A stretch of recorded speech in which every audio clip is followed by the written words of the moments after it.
Alright, YouTube. Okay, so now I can see that my mic is clearly working. So I thought, I played this game, an hour recording, which is about how long the game is. You do the full game. So we're going to redo it, right? Unfortunately, this will not be my first playthrough that you'll be seeing, because my first playthrough was the last playthrough that I did, and as I go back to edit the VOD, I can't hear myself, right? And I thought it was a little weird that I saw that my mic that I was thinking was kind of low. So I went in mid-game, kind of tweaked. It went up a little bit, but I was like, you know what? It's okay. I might just be a little quiet in this video. No, you can't hear me at all because I had my freaking headset muted because I'm stupid. So I recorded an entire video, voice acting and everything for this game, muted.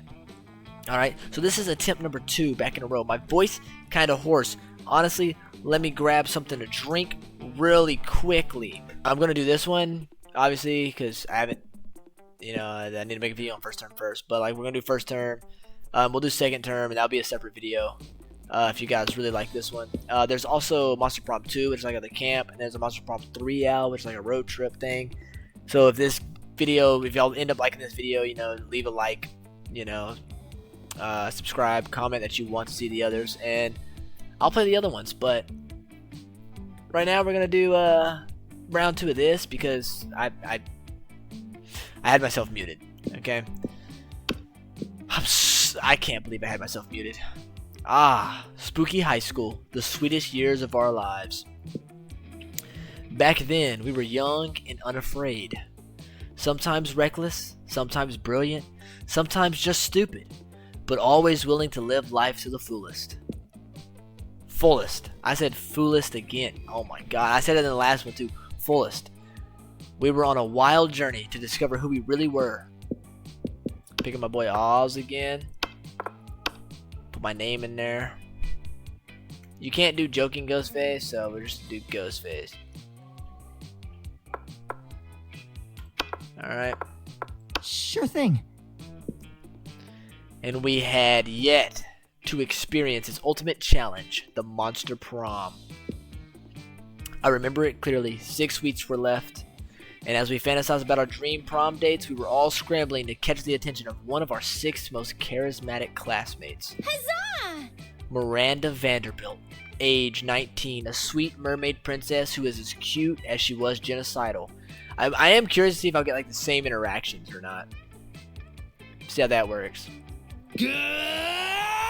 Damien LaVey, age 21, a fearless demon with a taste for destruction and a love of fire. Scott Howe, age 21, a werewolf athlete who compensated for his rather small brain with a stupidly large heart. Or huge heart. Liam D. Lioncourt, age 400, a hipster vampire whose standoffish demeanor hid that he was truly a lovable dork. Yay! Polly Geist, age 22, question mark, a party ghost with an insatiable hunger for all the wrong things. What? And Verne Oblivion, age 23, a mean self-made Gorgon with a merciless sense of business. Yeah, this fucking chick rejected me, dude. I thought I rizzed her up, bro. Like, dang, I wish y'all could see the video. I thought I was really rizzing her up. I thought I was doing good. I was so confident. Fucking rejected. It was clear it had to be one of them, but who? We only had 6 weeks to choose our prom dates. And even more daunting, we only had 6 weeks to woo them and conquer their heart. But as I already said, we were young and unafraid, and we were ready to start. Alright. Welcome to the Monster Prom stupidest pop quiz ever. I also get to see if they ask you the same questions. All minds are rotten, and they are rotten in so many different ways. Worry no more. We're now using our PhD in bullshit to diagnose which kind of deviant sicko you are. Monster Prom stupidest pop quiz ever, trademark, will throw a bunch of absurd questions at you and turn your answers into your character stats. This way, each of you will start by having stats that better reflect your true selves. Let's start.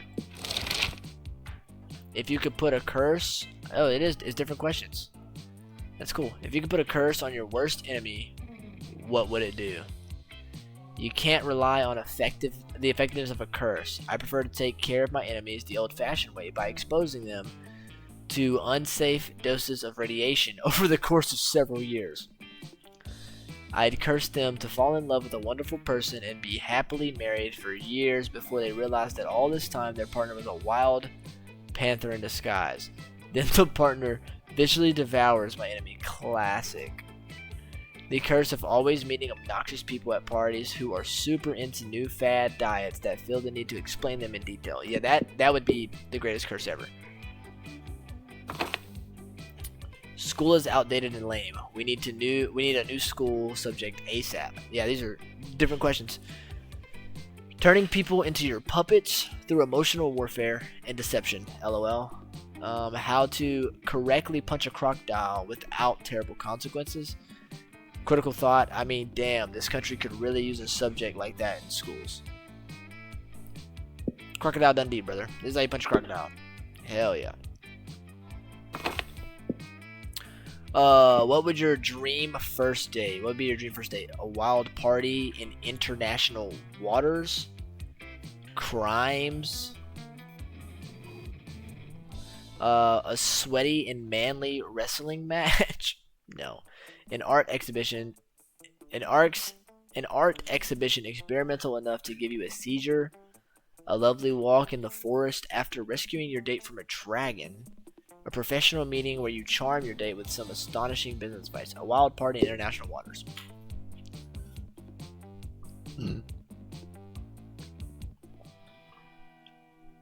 All right. Alright, I got 7 smarts, 7 boldness, 7 charm. That's good. 5 creativity, 5 money, and 2 fun. Not a very fun guy. Let's go to class. That day you listen to your elders and learn valuable lessons. Sometimes after all the monster nonsense and the dating gimmicks, you forget that attending class is supposed to be the primary activity at this high school. You gain plus 2 smarts. Okay, so it's pretty much the same thing, yeah. But like, what happens here? And here comes Liam. This is a different person than last time. So yeah, you run into different people. Okay. Ranting to anyone who will listen about their failings of living flesh. Lame. I have such pity for creatures that have to consume things other than blood.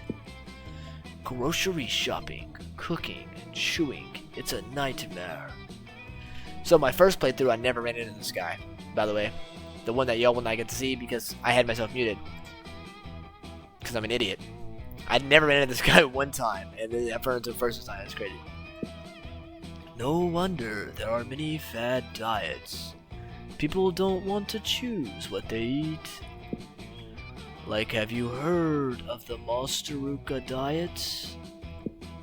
You eat a tapeworm, and then you eat a bigger tapeworm to swallow that tapeworm.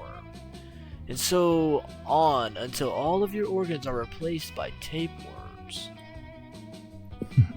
Cool. It's usually fatal, but the corpse do look fabulous. It's Polly! Oh man, that brings back memories. The Monsteruka diet is how I died. Fucking Polly. This is why I gave her the dumb blonde girl accent. I did it in the last one too. Hi, Miss Fad Diets. I used to get up to the stupidest shenanigans just to get my hands on the latest food replacements. Hey, bros. Whoa. Are you guys talking about fad diets? Sign me up. I'll do anything that'll get me more ripped. Anything. Have you heard of the Itram cleanse? It's where you only eat things that come from a mummy. Mummies are rare, so you get super skinny. Plus you get to rob tombs. If you heard of the paleo diet, now try the Jurassic diet. You can't eat anything that isn't a dinosaur. Killing a T-Rex alone will get you super buff. I don't know. Both these options suck. I feel like all these are bad. Fuck it, let's do the mummy one. Lame. I'm gonna kill something. Oh my god, gross. My great granddad is a mummy. No way am I eating anything that came out of him.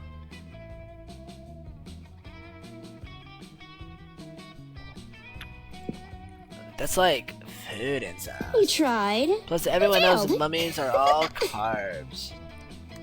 The mere mention of robbing Polly's ancestors brings a mummy curse upon you. Use 2 charm once more. Mummies are so sensitive.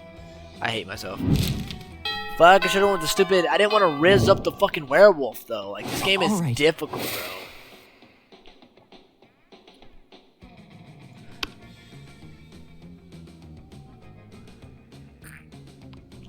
Just give myself a nickname. You're just trying to enjoy a meal in peace, then space untwist itself to reveal the interdimensional Greetings, my love. Most glorious hero. Thank the star squid I found you. I've been confounded by the most fiendish riddle. A riddle that has vexed me for days, nay weeks. The riddle of how to change the ringtone on my new smartphone. This interface is more torturous than my palace labyrinth. For real, you grab the prince's phone, change his ringtone to butts, butts, butts. All about those butts by the Booty Bros. My hero. What seems difficult to me is trivial to you. And you even guessed which ringtone I desired. A true all-time classic from the 6th dimension. There is only one way I can repay you, by bestowing upon you a superpower of your choice. Superpowers, not a nickname this time. I can do that.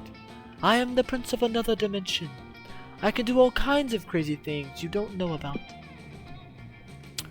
All kinds of crazy things besides use his phone, apparently, and he really only gives you 2 superpower options. Telepathy and ass that won't quit. The fuck does that mean?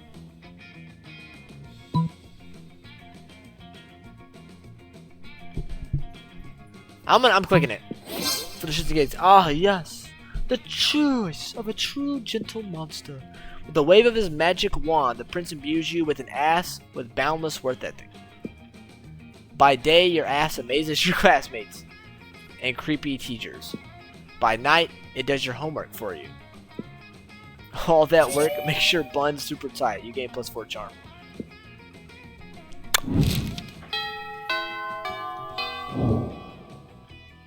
All right. Trying to ease my throat. Ooh. Let's go to the gym. Go ahead and get us out the way. Money. Give me your money. Give me my money. Anyways. Has made or something. Anyway, welcome. You buy the gift first, what I did last See you time. later. $0. So let's just go ahead and get that out the way.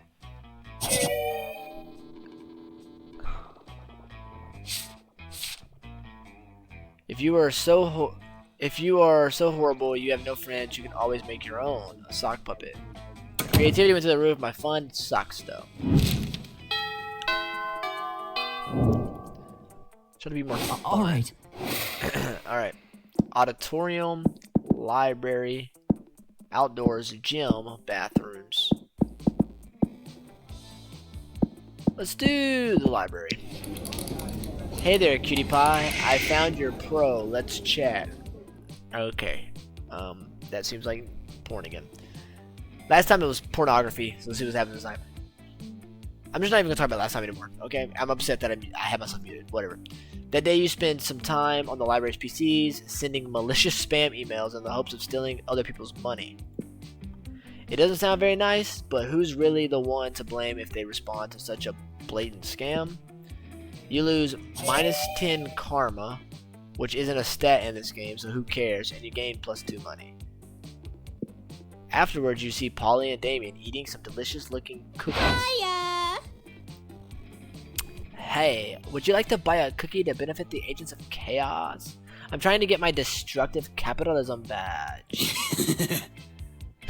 All proceeds go directly to the uprising of chaos over order, and it's tax deductible. As I was setting fire to a nursing home the other day, I heard a voice echo so loudly in my head that my teeth rattled.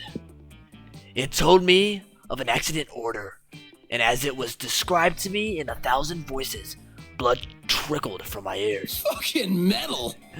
And then the voices gave me a badge for harassment of the elderly. Classic! And I earned my first badge for being unable and unwilling to stop partying. My goal is to get enough badges to make a bikini out of it and then wear it and nothing else everywhere forever. My goal is to get enough badges that Polly makes a bikini out of them and wears it and nothing else everywhere forever. It's Polly time! I wonder what badge we should go for next, and what hijinks we can get into to earn it.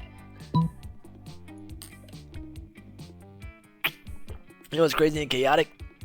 Being single and partying forever. Destroy the institution of marriage. Chaos is always better than with some sensible agony. Replace all the water in a school of swarm. In the school with swarms of mosquitoes.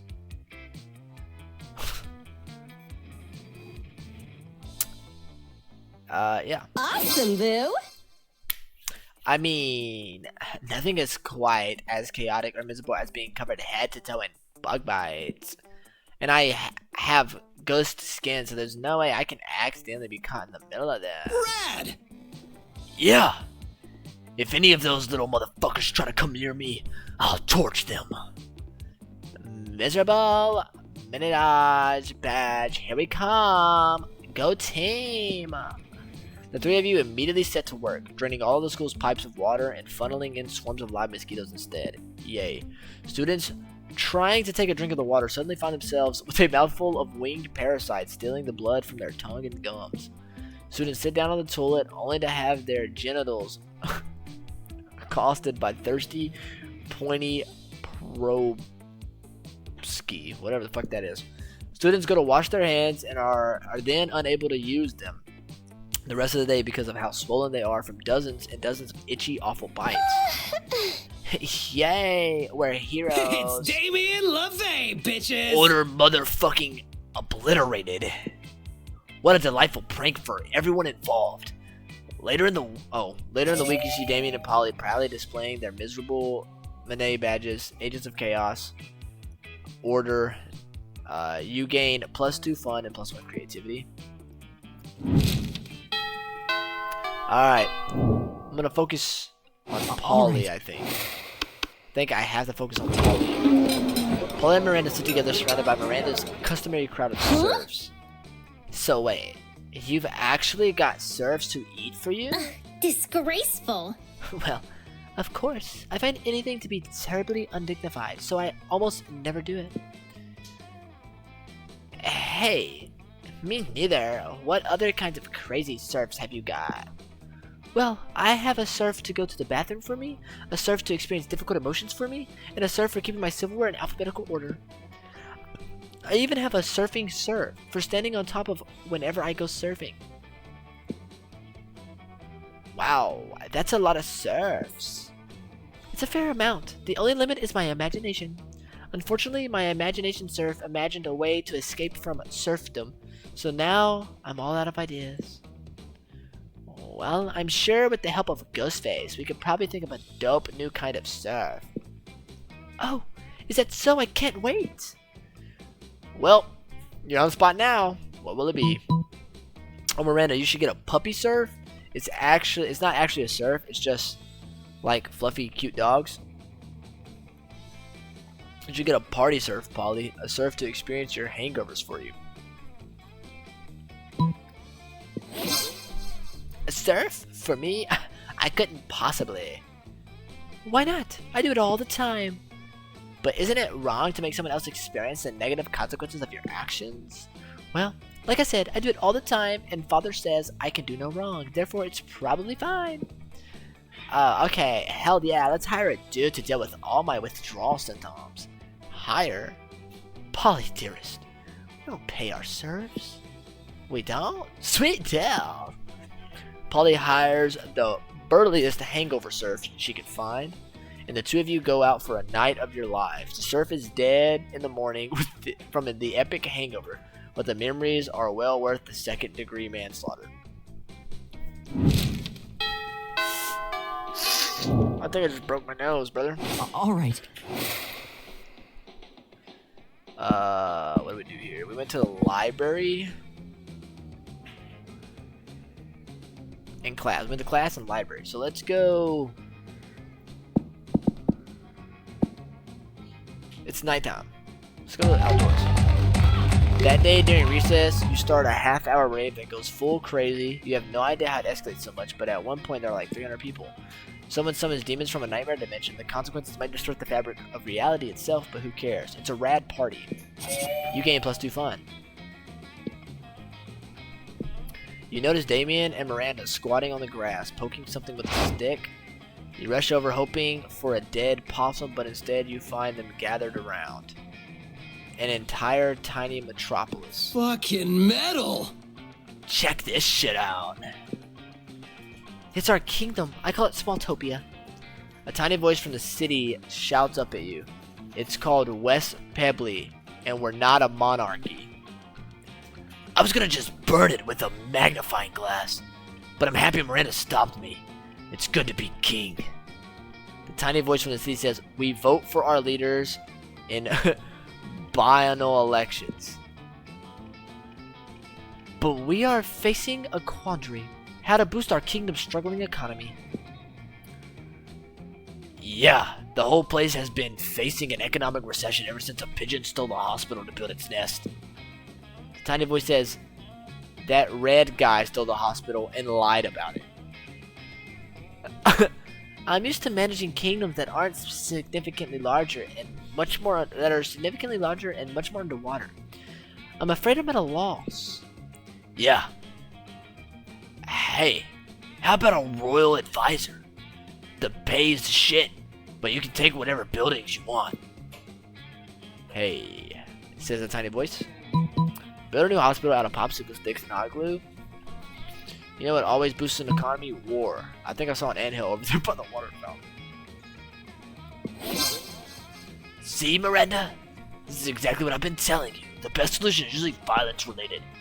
You truly are wise, Damien. Very well, to war. The three of you instigate a war with the ants by leaving a trail of syrup between Smalltopia and the anthill. The tiny city is soon devoting its entire infrastructure to combating the Formic menace. They build barracks, train troops, and construct missile silos. By the end of the period, they bombed the ants back to the Stone Age with tiny, adorable nuclear weapons. The drinking fountain will be radioactive forever, but Smalltopia's new military industrial complex really has revitalized its economy. You gain +1 boldness and +2 money. As a bonus for your new permanent position on the Smalltopia Defense Council. Hell yeah. All right. Alright. We've been to the library. We've been to class. We've been outdoors. That day, while rehearsing for the class play, it's as though the muses themselves have descended to give you a figurative blowjob. Your performance is intense and inspiring, and it will be remembered for generations, which is pretty rad by high school play standards. You gain +2 creativity. You see Damien about to punch some noob, when suddenly a dimensional portal opens between the two. Yo! Hey, what the hell? I was about to punch that noob. There will be plenty of noobs to punch, my fearsome paramour, when you are mine. Hmm? What? I have traveled across time and space to find a fit commander for my armies and for my bedroom. Oh, you want me to come over to your kingdom so we can kill people and fuck? I wouldn't put it quite so carelessly. Fucking Or metal! crassly. Well, I would. And that sounds doper than hell. Which isn't hard because hell is lame, but still. But if Damien goes to another dimension to fucking kill people, how will he fucking kill people with you? There's only one thing to do. Show Damien a picture of the prince's armies wearing clown shoes and assless chaps, but I don't want him to fuck and kill with me. Defeat the prince's entire shitty army using nothing but a colander and a grapefruit.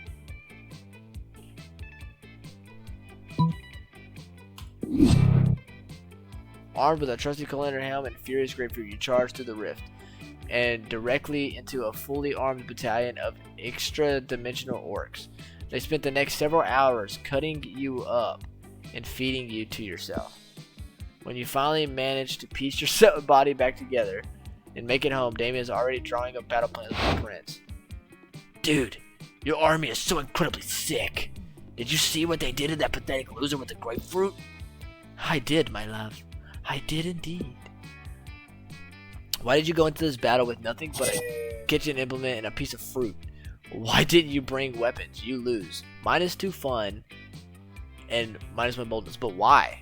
Because of my 2 lowest stats? That should be like smarts. I should gain boldness. I went in with a fucking... Okay, whatever.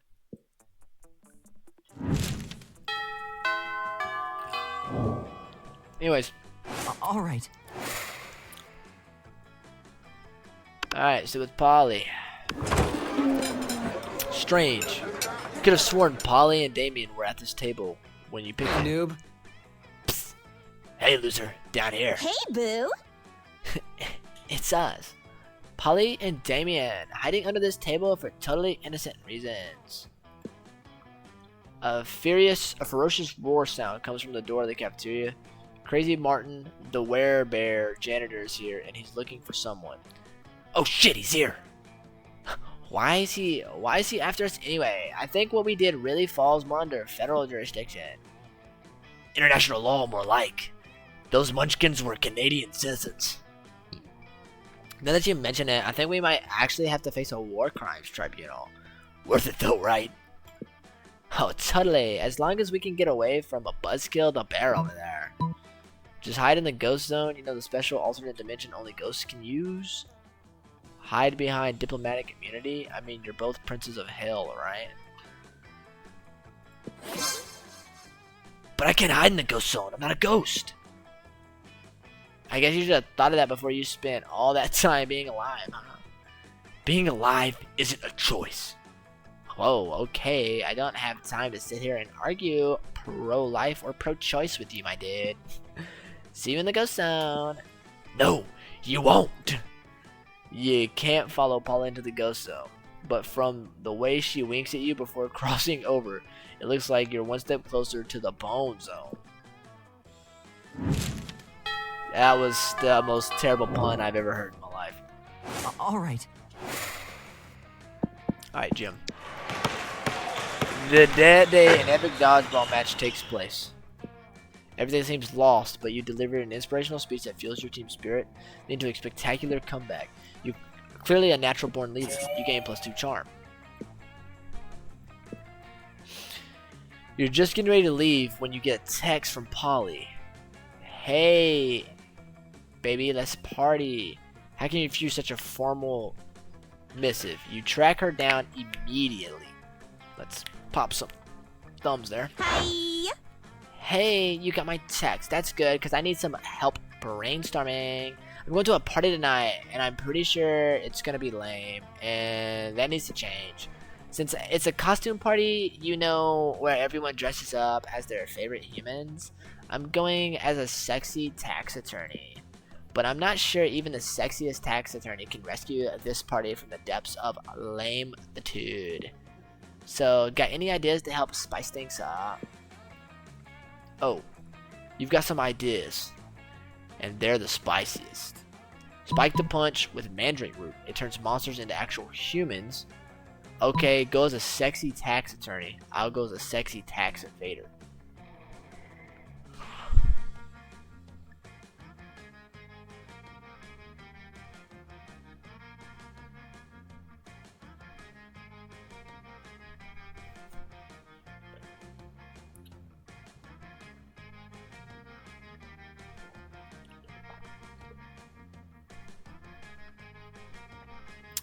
This is a hard one. One of these is wrong, one of these is bad, and it has to be Polly.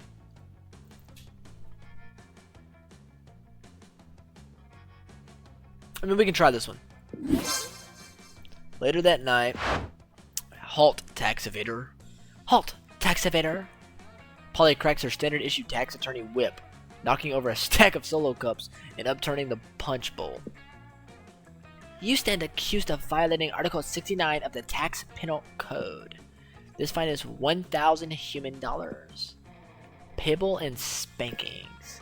You're more than happy to do your time for delinquency. The rest of your partygoers get into the spirit, and soon they're all confessing to unpaid taxes. Paying for your crimes never felt so good. You gain +2 fun and +1 charm. Let's go. Right answer. All right. Alright, so I've been everywhere but the bathrooms. Bathrooms we go. That day you skip class and just hang out in the bathrooms because you respect no authority. I guess some people just want to watch the world burn by skipping class and hang out in the bathrooms. You give +0 sits, but you gain +2 boldness. In the course of your activities, you come across Vera and Polly hatching yet another scheme. You sneak a little closer so you can eavesdrop. Listen, this has been a fruitful partnership so far in terms of making people look like imbeciles. But I think it's time we monetize. Sick burns, don't buy out fresh outfits. Yeah, fine, whatever. I guess I could use some new thongs or whatever, but like, you don't want to stop making people look dumb just so we can make money. I don't want to sell out. Personally, I can't wait to sell out. But you have a point. We can't sacrifice our brand. The question, of course, is how do we do both? Yeah, how do we get rich off yanking people's chains? Careful with your choice of words, Polly. What? Chains are a big thing for ghosts. Of course. They don't seem to have any immediate ideas. Maybe you can offer a solution. Why don't you make up a phony workout craze? It worked for Frank Pilots, the inventor of pilots. Oh man, do I have a great prank for y'all. It's called, I call it stealing.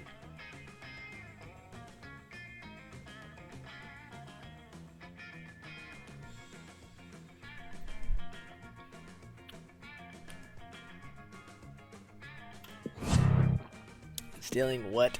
Never heard of it. Who have you been talking to? Who are you working for? I know it's the wrong one, but whatever. I'll have you know that all my activities are perfectly legal. Yeah, mine too. Are you a cop? You have to tell me if you're a cop. Psst. Farrah, I don't think they're buying it. Roger that, Polly. On the count of 3. 1, 2, 3. And like that, they're gone. And so is your wallet. You lose 1 fun, and oh yeah, -2 money. They stole my wallet, bruh. What the fuck? All right.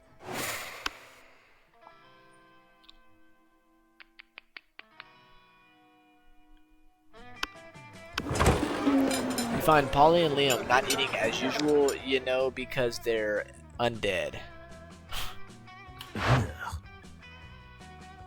You know, the food in this cafeteria really is atrocious. It's hardly even worthy of my momentagram. Haha, what? I don't even eat the food.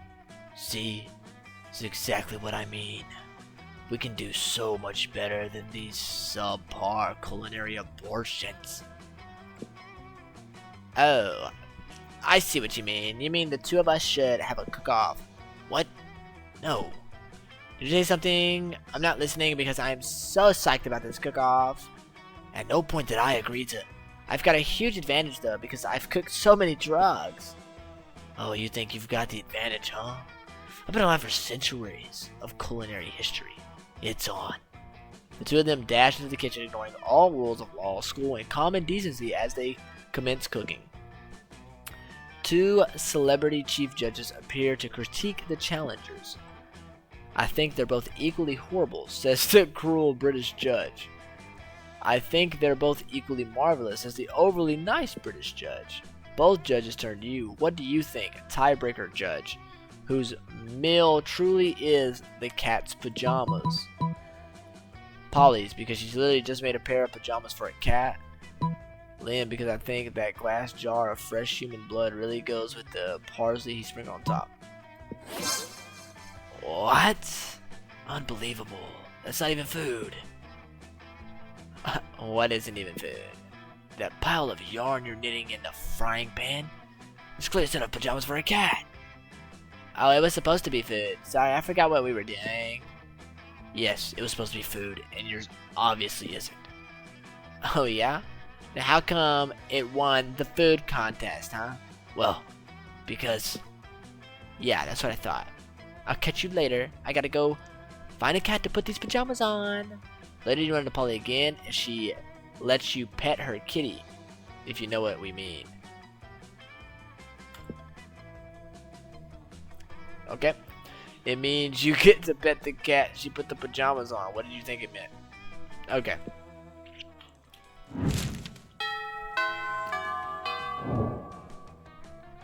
All right. Alright. Let's go to the library. Show me that money. You missed me and my shit, huh? Worry no more.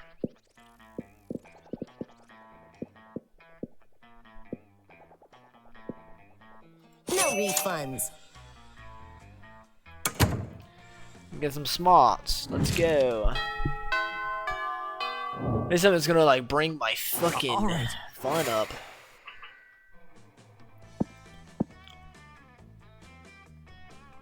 Back to class, maybe? In the first one in class, you sometimes come early because you enjoy talking to the teacher.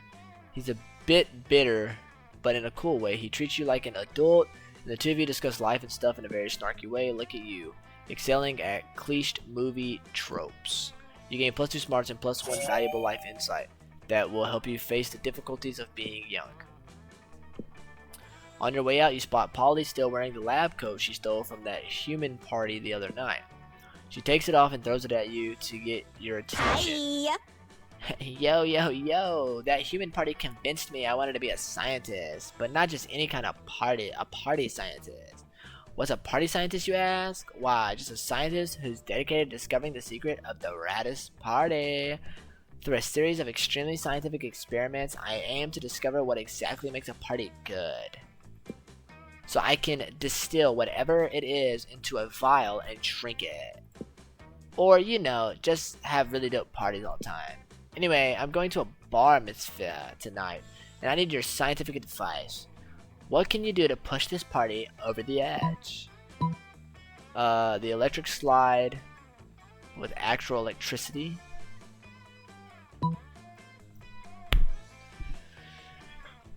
Dude, these questions are so hard!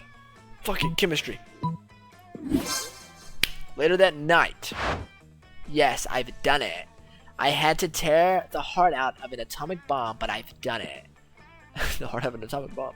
I've isolated the element partium, the life of the party. Now to slip this solution into the bar mitzvah water supply.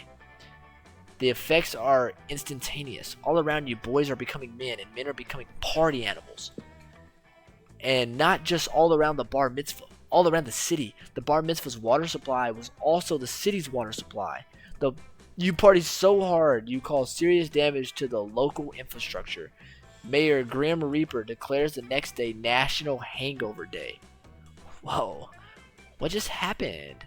Oh wait, I remember. Science. Chemical warfare has never been so fun. You gain +2 fun and +1 smarts. I must be losing fun and gaining fun like crazy, because I feel like I've gained a lot of fun and I'm only at fucking 2.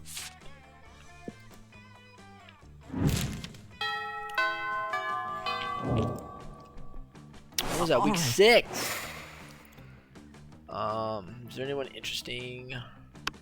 Maybe this chick, but I'll go back to Polly. Gotta rizz up Polly, man. I gotta do my dedicated. You approach Scott and Polly's table to find them crouched behind a pile of jelly desserts plotting. Bro. Thank brosif. You're here, bro. Come on, join our huddle. Maybe you're curious about our huge pile of jelly jam, glutinous dessert cups? Well, wonder no more. We're going for the jelly prize. Yeah, we're gonna win it. If we collect the foil cover of 100 jelly desserts, we will be the lucky winners of Yes. 1 free jelly dessert. Ah! But right now, we're stuck. We've only got 99. That means we need One more, Scott. We need one more. We need one more. You give them your jelly dessert, but you already threw it at a bird you hate. Guess you've got to make a choice. Steal the jelly dessert from the jelly dessert factory. Beg like a puppy dog and beg. All things are sweeter when achieved through pity.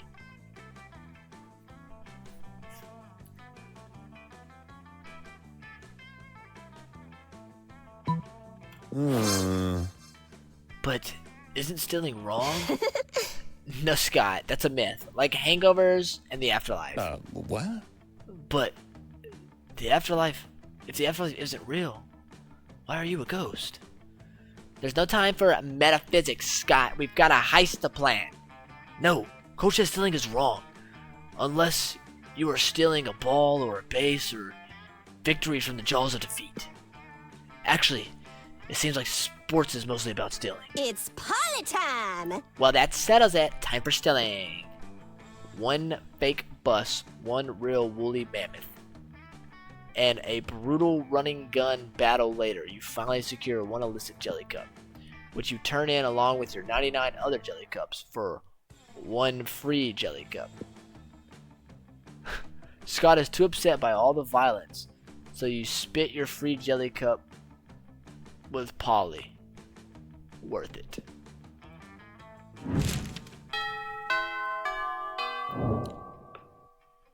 All right. So I mean, if Polly rejects me at the end of this, I think I just have to cry. Because the only time I fucked up was in the bathroom, right? Let's go back to the library. Get me the library. The day you spend time at the library's PCs playing some good old poker online. Gambling seems like a stupid and dangerous decision, but who cares? This time it pays off, so fuck it. You gain +2 money. Yeah. In the middle of everything, a portal opens up and swallows Vera, Polly, and Liam. You dive in to rescue them, and straight into the season finale of the interdimensional Bachelor. Good Lord. Help. I'm in danger of spraining my eyes from rolling them so hard. Yes! Oh my god, we're on a game show? Yes, indeed tonight. You three will answer a series of trivia questions. Whoever gets the most points becomes my... I'm gonna win. I don't even care what the prize is. Your what? Your wife? What a revolting premise. So you're saying we're supposed to respond to a series of questions and scenarios, our answers to which will make us more or less likely to achieve a romantic outcome with you. That's extremely problematic. I can't think of anyone who would ever want to play such a twatty dating game. Everybody, stop raising reasonable concerns so I can hear the first question. That's the spirit. Question number 1. Describe your ideal marriage proposal. Before Polly can answer, you buzz in yourself.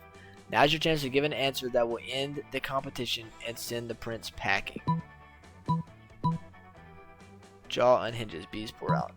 I present you with my grandmother's wedding ring, still attached to my naked grandmother.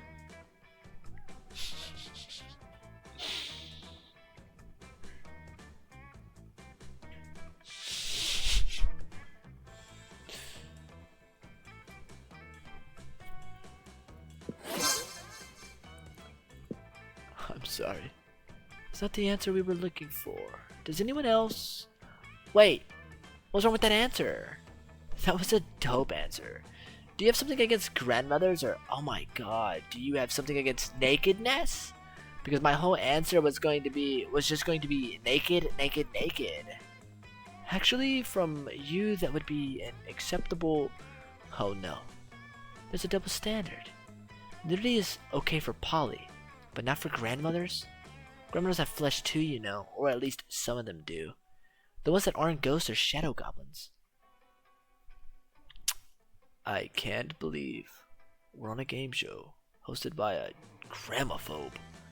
Grandmothers are the most retro, immediate family members, and we should all respect that. You know what? Fine. I'm sorry I abducted you all to star in my amazing game show. Go home. The image of your naked grandma has completely crushed my libido anyway. To everyone's relief, the prince sends you all home. This whole situation reminds you to call your grandmother. You don't tell her why. You gain +2 charm and +1 creativity. Alright, we're on to week 6. All right. We have one last thing. Gym. Today you experience an epic dodgeball match takes place. The people fall during battle. You can't take any more. So you valiantly go straight to the other team's leader and start negotiations for a truce. After hours of intense diplomacy, you commit to an agreement. What an unexpected twist. You gain +10 righteousness, but this game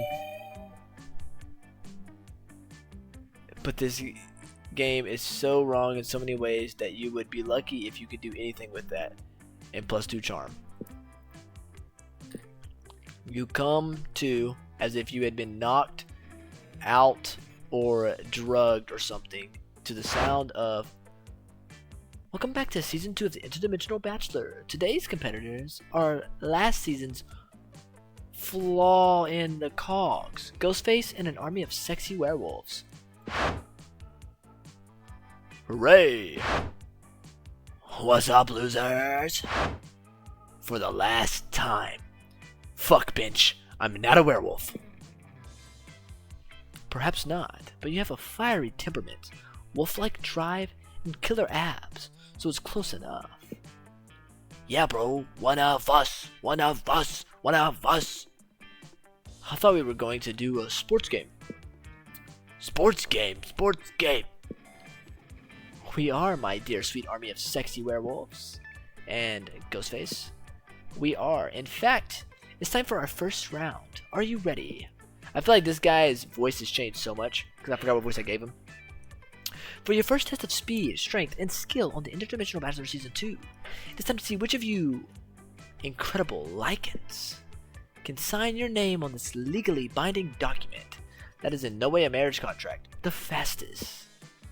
You can see the werewolf's tail wagging in anticipation, ready to prove themselves the fastest, bestest athletes, and Damien is cracking his knuckles, not about to be outdone.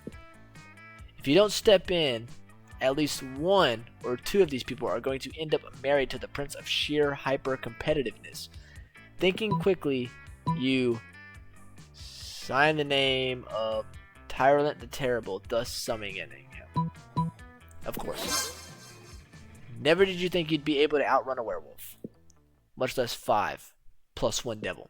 But in circumstances such as these, with so much at stake, something simply kicks in. What the hell, man? If I'm gonna get shown up by someone, I want it to be a pro athlete, not Ghostface. Yeah, bro, not fair. Rematch, rematch, rematch. Of what rematch are you speaking?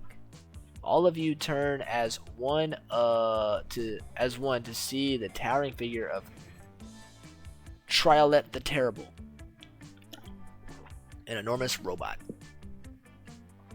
Well, hello there, my good metal sir. I'm afraid you've wandered onto the set of a hit television program designed to find me my spouse.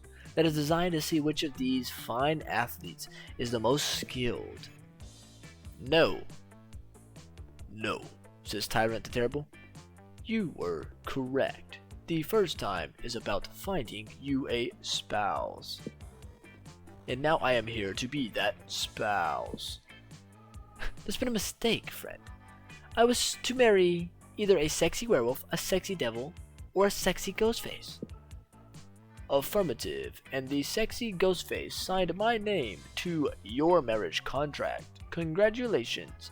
You are my husband, my sweet husbando. For some reason, the prince looks less than thrilled with his new robot spouse. Sucks for him. Meanwhile, you have an army of sexy werewolves and Damien very pleased with you as you lead them back to your own dimension, gaining +2 charm and +1 fun along the way. Okay. All right. My last chance to sit with Polly. Liam and Polly aren't alone at their table. They're flanked by 2 beefy hobgoblins in school security uniforms. What are these two bodyguards? What do these two have? Why do these two have? What do these two have bodyguards now? Okay, that was crashing out right there. They aren't bodyguards. They aren't bodyguards. They're food guards. So I have 16 smarts, 4 boldness, 24 creativity, 18 charm, 3 money, or 3 fun, 4 money. 3 stats are pretty high. That's good. Oh. Principal Giant Spider found out that we weren't eating during lunch, so he assigned guards to us because he thinks we have an eating disorder. And we don't have an eating disorder. We don't have an eating disorder. It's called being dead. Except it's not an eating disorder, it's an identity and a lifestyle. Death style. Whatever. The point is that they won't let us leave until we've eaten our food. Which will be never. And I have a meeting of the Smug Superiority Club to conduct next period. I can't be late. If you could just figure out a way around these food guards for us, I'd be super grateful, like in a sexy way. Well, you can't say no to that. Time to enact your fiendish clever plan. Dump all of Polly's food on Liam's plate. Dump all of Liam's food on Polly's plate.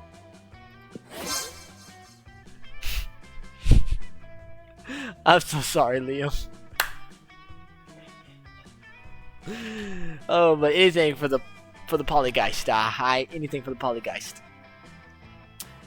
With all the deftness and raw sexuality of Indiana Jones, you empty Polly's food onto Liam's plate in his lap. Stop that. It's too much food. I can't even artfully arrange it for a decent food pick. Meanwhile, I seem to have eaten 100% of the food on my plate. No problem, nothing to see here. Luckily for you and Polly, the hobgoblins are complete idiots with no object permanence. They instantly believe Polly's lie.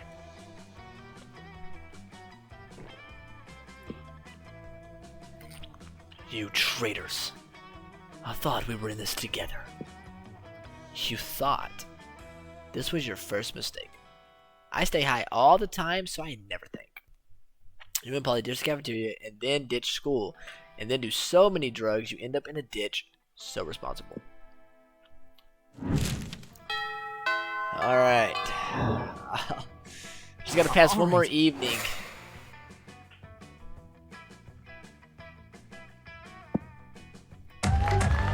That day during recess, you start a half-hour rave that goes full crazy.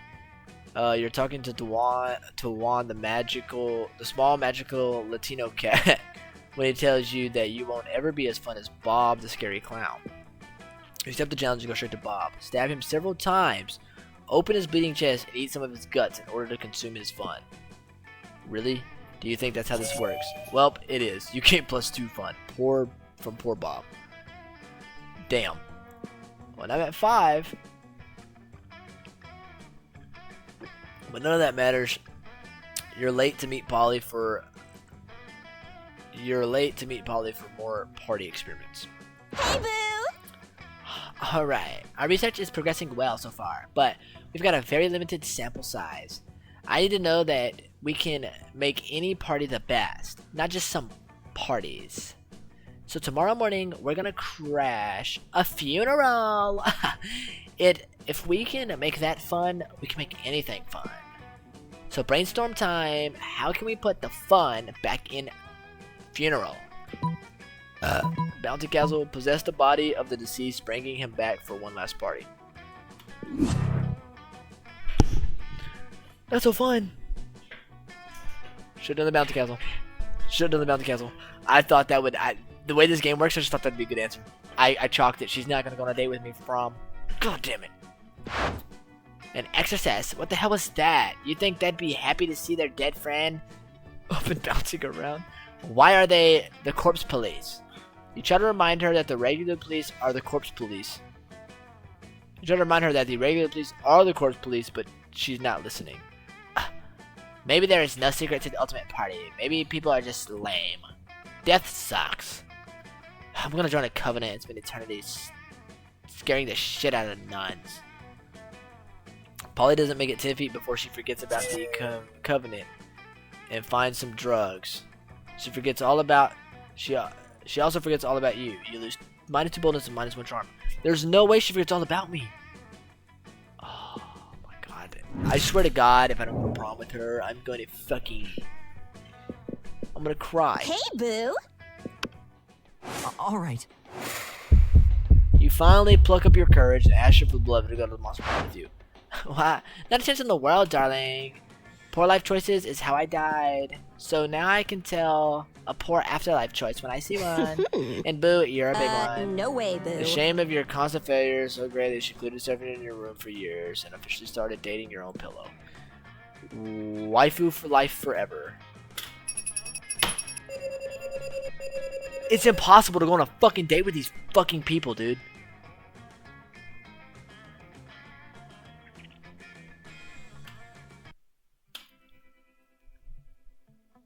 I'm gonna keep playing this until I get a fucking actual date ending. And it's just gonna be added at the end of this video. Alright. I'm back here. The only thing I've done is I fucked up one thing like week 2 in the... or week 3 or something, I don't know. One of the early weeks with her. Okay, because I had a storyline with her with like this fucking eel. Her serfs wanted to kill her. And I was trying to like save her and ended up making a bad suggestion. One bad suggestion, but it was on her.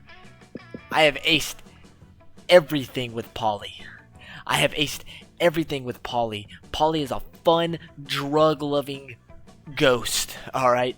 My boldness is 23, my fun is 23, alright? The only things that are low are my smarts and my money, okay? But the point is, I've aced everything. If she does not accept, I don't know what else to do.